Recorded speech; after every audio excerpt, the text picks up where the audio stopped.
जय शिवराय भाऊ पार्ट 3 मध्ये तुमचं स्वागत आहे. शिवण्या कलाकार बघा, त्याला खुर्ची बसायचं तुम्ही सर्जाला सांगितले कोणतरी बोलवायले, ते उठल्यावर येऊ बसलाय त्या जागेवर. गौऱ्याची काहीतरी रिएक्शन घेऊया म्हटलं, करडाव फसला, ओळखलं त्याला. ए गौऱ्या मत करू रणलो. ग्रुपचा फोटो काढायला जायचं होतं. शिवराय म्हटलं थांब बुकी घेऊन आलो. म्हणलं हे ना का बुकी आणलाय, आणि तिथे माग गेलाय तिथला बुकी घेऊन आलाय. तुम्ही का असं केले सगळ्या कमेंट मध्ये सांगा. नाही सेन्सियर फोटोग्राफर गौरव पंडित आणि फोटोग्राफर सोडलं तर विधी कुणालाच माहित नसतात. तुम्ही जर पळून जाऊन थोडक्यात कार्यक्रम करणार असाल तर कॉन्टॅक्ट करा. पार्ट टाइम चालू केले. मैं क्या करूं फिर, जॉब छोड़ दूं?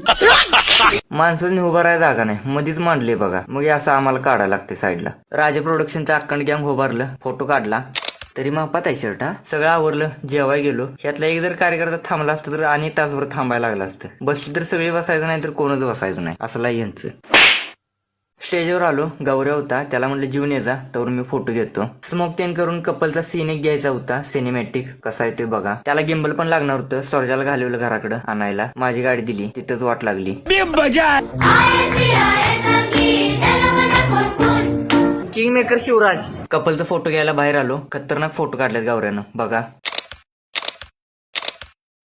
ओमकार पाटील एवढे पैसे का मोजालेत पुढल्या ब्लॉग मध्ये सांगणार. त्यासाठी लाईक आणि फॉलो करा.